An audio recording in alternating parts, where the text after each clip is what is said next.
y que el mismo Dios de paz lo santifique por completo, y que todo su ser, espíritu, alma y cuerpo sea preservado irreprensible para la venida de nuestro Señor Jesucristo. Te invitamos a compartir este tiempo especial de meditaciones teoterápicas.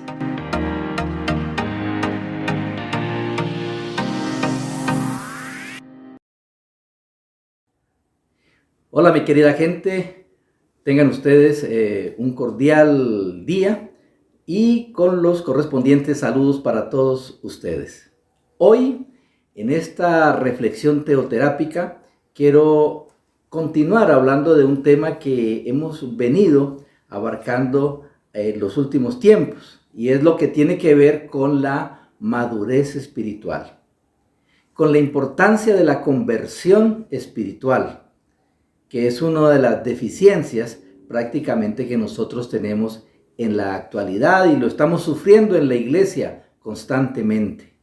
Y por eso nos vemos abocados a estar hablando acerca de la importancia, el énfasis de que cada uno de nosotros considere si realmente es una persona convertida. Porque nos vemos luchando con nuestras propias dificultades, con nuestras viejas costumbres, aquellas costumbres del viejo disco duro que aún están en nuestra vida y que estarán por siempre, solo que la presencia del Espíritu Santo en nosotros es lo que hará que eso cambie la realidad presente. En la medida en que nosotros nos apropiemos de las verdades de Cristo, en esa medida entonces nosotros podremos vivir la vida abundante. Se habla mucho de la teoterapia, que es psicología, que es humanismo, pero nada más equivocado que eso. Porque la teoterapia, como su palabra lo dice, palabra compuesta, teo, Dios, terapia, tratamiento de Dios. Quiere decir que cuando nosotros venimos a Cristo, venimos para someternos prácticamente a un tratamiento de Dios a nuestra vida, a nuestra alma, fundamentalmente que llega enfermo. Espíritu enfermo, espíritu muerto y que Dios le da vida, alma con una gran cantidad de dificultades y entonces Dios comienza a suplir esas necesidades de nuestra área emocional, de nuestra mente. Y por supuesto, en el área física, eso comienza también a tener repercusiones que se traduce entonces en sanidad de múltiples enfermedades. Yo no le veo nada de humanismo a esto. No le veo nada de psicología. Yo lo que veo es el trato de Dios para nosotros, que somos la creación de Él y que sabe cómo es que nosotros funcionamos auténticamente. Y hablando acerca de esto, nos encontramos con una batalla que diariamente nosotros tenemos que librar y es la batalla de nuestra mente. Y ese tema el otro día lo abordaba, la importancia de vencer esa lucha, esa guerra, esa batalla que constantemente tenemos que enfrentar con nuestra vida, con nuestra alma fundamentalmente. Y hablábamos que tenemos un enemigo real al cual tenemos que enfrentarnos. Y eso es algo que muchas veces nosotros descuidamos, el hecho de que tenemos un enemigo real llamado Satanás, el enemigo de las almas. Creo que no en vano Jesús decía, con vuestra paciencia y perseverancia ganaréis vuestras almas. Y entonces yo encuentro también que en la palabra de Dios hay una serie de pautas jurídicas, si es que lo vamos a ver así, que se constituyen en el elemento de seguridad para nuestra vida, para poder caminar seguros en esta nueva vida que Él nos está dando. Cuando Él murió en la cruz, allí se provocó una serie de sucesos, se provocaron una serie de sucesos que se convirtieron prácticamente en el tesoro, en nuestra herramienta fundamental para poder afrontar la vida cristiana. Pero lo que me llama la atención de todo esto es que esas verdades tienen una acepción en un verbo del griego que se llama aoristo, que quiere decir que esa acción se realizó una sola vez en el tiempo, pero su efecto es por la eternidad. De tal manera que cuando nosotros nos acercamos a Jesucristo, entonces esas verdades se vuelven una realidad en nuestra vida. Hay dos conceptos que tradicionalmente nosotros hablamos y es posición y condición. Nuestra posición tiene que ver con la manera como Dios nos ve. Y ahí es donde se aplica justamente el aoristo. Dios nos ve como santos, como justos, como amados, como perdonados. Es decir, esas son cosas sine qua non, es decir, que no tienen ninguna discusión. Y entonces es allí donde nosotros podemos lograr la victoria en el día a día en la medida en que nosotros conozcamos esos principios. Y una vez que los conocemos, nos apropiamos de ellos, los hacemos nuestros. En el momento en que nosotros nos convertimos a Cristo, pero nos convertimos genuinamente, en ese momento se aplica a nuestra vida esa verdad. Es visible para Dios, aunque para nosotros no. Y una cosa es la posición, eso es la posición, pero otra es la condición. Y la condición tiene que ver con mi vida diaria, con mi vivencia del día a día. La manera como yo vivo, lleno y controlado por el Espíritu Santo o controlado por la carne. Y abordábamos ese tema el otro día cuando hablábamos de que la carne es ese elemento del pasado, esas costumbres, hábitos, determinaciones del pasado que todavía en el presente nos siguen monitoreando. Versus la guía y el control, la dirección del Espíritu Santo, que es la que nos lleva a hacer la voluntad de Dios, lo justo, lo puro, lo bueno, lo que es de buen nombre, lo que tiene virtud, lo que es digno de alabanza. Y entonces encontramos una gran diferencia. Y tenemos que luchar constantemente con nuestra condición, no con la posición. Porque la posición es inalterable. No hay nada, absolutamente nada que yo haga que cambie esa realidad. La realidad de cómo me ve Dios. No hay nada que lo cambie. Pero sí hay una verdad inalterable que nos debe llevar a pensar y es nuestra condición. Nuestra condición sí es variable. Depende de cómo yo me dejo guiar, controlar por el Espíritu Santo, guiar por los principios de la palabra de Dios. Cuando yo dejo que la palabra de Dios more en abundancia en mi vida. Y para eso quiero abordar un punto específico y es el de la autoridad que Cristo nos ha conferido. Cuando Jesús preparaba a sus discípulos, Él los reunió y les dio poder y autoridad sobre todos los demonios y para sanar enfermedades. Y dice que los envió a predicar el reino de Dios y a sanar a los enfermos, dice en Lucas capítulo 9, versículo 1 y 2. Jesús sabía que cuando sus discípulos comenzaran a predicar el reino de Dios, habría oposición demoníaca. Y entonces les dio específicamente poder y autoridad sobre los demonios.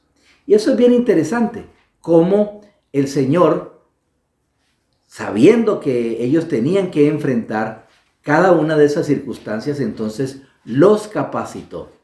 Ustedes saben que cuando uno va o contrata a un empleado, por ejemplo, los que tienen empresas y tienen que enfrentarse a esa, al empleado lo contrata, pero le da todas las instrucciones y hay una característica que dice, le da poder y autoridad. Es decir, uno pregunta, bueno, ¿cuál es mi autoridad aquí? ¿Qué puedo hacer? ¿Qué no puedo hacer? Y entonces Jesús hizo lo mismo. Dice que el Señor prácticamente le dijo a ellos que tenían poder sobre los demonios Y eso fue lo que dijeron los 70 cuando regresaron: los demonios se nos sujetan en tu nombre. Es decir, esos misioneros del primer siglo fueron y se enfrentaron al reino de las tinieblas y descubrieron que los demonios se les sujetaban en el nombre de Jesús. Y quizá habían comenzado con temor, pero regresaron maravillados con la victoria obtenida sobre los malos espíritus. Pero Jesús entonces viene y les rectifica y les dice: he aquí os doy potestad de hollar serpientes y escorpiones, y sobre toda fuerza del enemigo, y nada os dañará. Pero no os regocijéis de que los espíritus se os sujetan, sino regocijaos que vuestros nombres están escritos en los cielos. Lucas capítulo 10, versículos 19 y 20. Noten que cuando dice serpientes y escorpiones, no se refiere a víboras e insectos, porque ellos no son nuestros enemigos. Jesús se refiere metafóricamente al diablo y sus ángeles.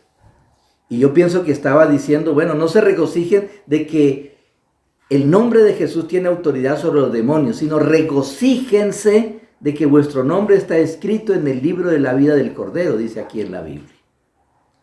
Y entonces, no pongan atención en los demonios, sino en Cristo, es lo que les quiere decir. No se preocupen del enemigo y la autoridad sobre ellos. Piensen en lo que son y no permitan que el diablo sea quien establezca la agenda para ustedes. Y déjeme decirle que en ese mismo tenor, la teoterapia tiene que ver justamente con eso, en que nosotros nos concentremos en Cristo y no en la carne o en los demonios que quieren seguir manteniendo esa agenda que teníamos antes de recibir a Cristo. No. Por eso dice la palabra de Dios: si alguno está en Cristo, nueva criatura es. Las cosas viejas pasaron, he aquí todas son hechas nuevas. Muy importante eso. Entonces, la comprensión y el poder y la autoridad de los creyentes sobre el reino de las tinieblas podría hacer que algunos abusen de su posición en Cristo para salir por su propia cuenta y ser pisoteados, como muchas veces ocurre. No tenemos poder ni autoridad sin Cristo, óigalo bien. La teoterapia en nuestra vida no actúa si no es con Cristo en el control, en la dirección de nuestra vida. Lo que somos siempre tiene prioridad por sobre lo que hacemos. Sin Cristo nada podemos hacer, y aún Jesús fue tentado por el diablo para que obrara por sus atributos divinos, sus atributos personales independientemente del Padre Celestial. Pero ¿sabe una cosa? El Señor no le comió cuento. Siempre se ajustó a la palabra de Dios. Jesús le dio a sus discípulos autoridad y poder sobre los demonios. Y resulta que en la teoterapia, en el tratamiento de Dios para nuestra vida, también es así. Dios nos ha dado el derecho de establecer legalmente las verdades de Cristo en nuestra vida sobre nuestros viejos hábitos y costumbres para poder comportarnos ahora como verdaderos hijos de Dios y darle la gloria a Dios, no a la psicología, ni al humanismo, ni a nada de esas cosas que para nada nos interesa. Nos interesa es Cristo. Nos interesa es el fundamento que es su palabra. Él dice: toda potestad me es dada en el cielo y en la tierra. Por tanto, id y haced discípulos a todas las naciones. Y nosotros somos parte de esos discípulos que se han venido haciendo a través del tiempo. Nos han venido impactando, nos han ido afectando de una manera positiva. Y quiero ya, para concluir esta reflexión de hoy, que es bastante larga, tiene muchas aristas, muchos matices, pero quiero decirle solamente que sin Cristo nada podemos hacer. Sin Cristo el tratamiento de Dios sobre nuestra vida no se podrá efectuar. Es dándole el control, la guía y la dirección de nuestra vida al Espíritu Santo para que Él produzca un fruto que se traduce en amor, gozo, paz, paciencia, benignidad, bondad, fe, mansedumbre y templanza. Y eso solamente lo puede dar Cristo, no la psicología ni el humanismo. Por eso, teoterapia es Cristo en su verdadera esencia. Quiero invitarle para que elevemos una plegaria al Creador en esta hora. Padre, muchas gracias por tu misericordia. Gracias por tus verdades escritas aquí en tu palabra. Gracias porque cada día tenemos ese desafío de vivir tus principios, de aplicarlos, de creerlos, de sustentarlos con nuestra vida diaria y que como resultado de ello se generen cambios sustanciales en nuestra vida. Surja las nuevas criaturas que tu palabra dice que somos.